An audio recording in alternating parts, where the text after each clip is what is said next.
Sì, ovviamente anche la legge sul diritto d'autore è eccessivamente complessa, che ha, sono ancora una trentina di articoli, quindi tutt'altro che una legge semplice da conoscere, da interpretare. Ha tutta una serie di aspetti che riguardano le opere derivative, gli esecutori delle opere, molte altre cose. Sono tutte cose che però possono essere facilmente ripensate anche alla luce di quelle che sono i consigli di cui disponiamo. Come anche per ripensare sicuramente il lavoro che fa SIAE, perché continua a lavorare come se fosse nell'Ottocento, precisamente.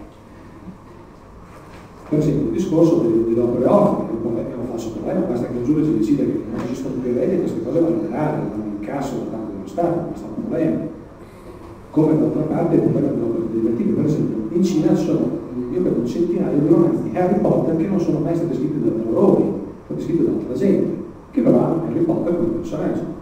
Anche qui è un problema, tutto sommato un falso problema. Se questa gente paga alla Rowling i diritti di trademark, cioè di marchio di lavoro, la Rowling ha inventato questo logo, ha inventato questo nome, ha inventato questo personaggio, paga i diritti per il personaggio, poi scrive quello che gli pare, perché deve essere un motivo per bloccare l'opera di un'altra persona.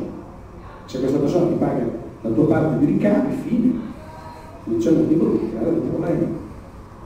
Come molti altri aspetti che riguardano anche, non so, gli esecutori. Per esempio Mozart è morto abbastanza anni che persino le allucinanti leggi europee per i diritti d'autore non riescono più a coprire il diritto d'autore in quanto autore. In compenso però chi suona Mozart può avere i diritti dell'esecutore. Va bene, sono tutte cose che ci stanno, sono cose che sono relativamente facili da regolare con una legge. Quindi mi sembra tutto sommato che sia specioso dover fermare una riforma della legge sul diritto d'autore perché ci sono delle casistiche che vanno tenute presenti. Le ha tenute presenti Benito Mussolini nel 1943, in piena seconda guerra mondiale, ha fatto la legge che attualmente regola il diritto d'autore, non si è capaci di farlo noi nel 2009, non credo.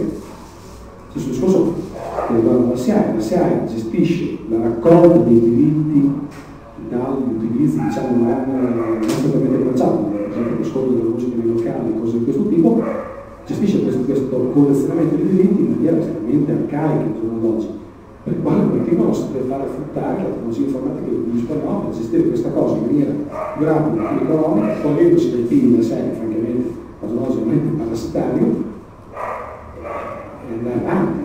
Cioè, sono cose che si possono fare, che si devono fare, senza farsi fermare per casi particolari che possono creare un momentaneo problema. Oltretutto, laddove esiste un problema effettivamente che va risolto caso per caso. Il diritto romano, 25 secoli fa, ha inventato i giudici, non è da ieri che ci sono lì apposta, mi pagano 7-8 mila euro al mese per prendersi la responsabilità di decidere sui casi particolari, lo facciano. Quindi,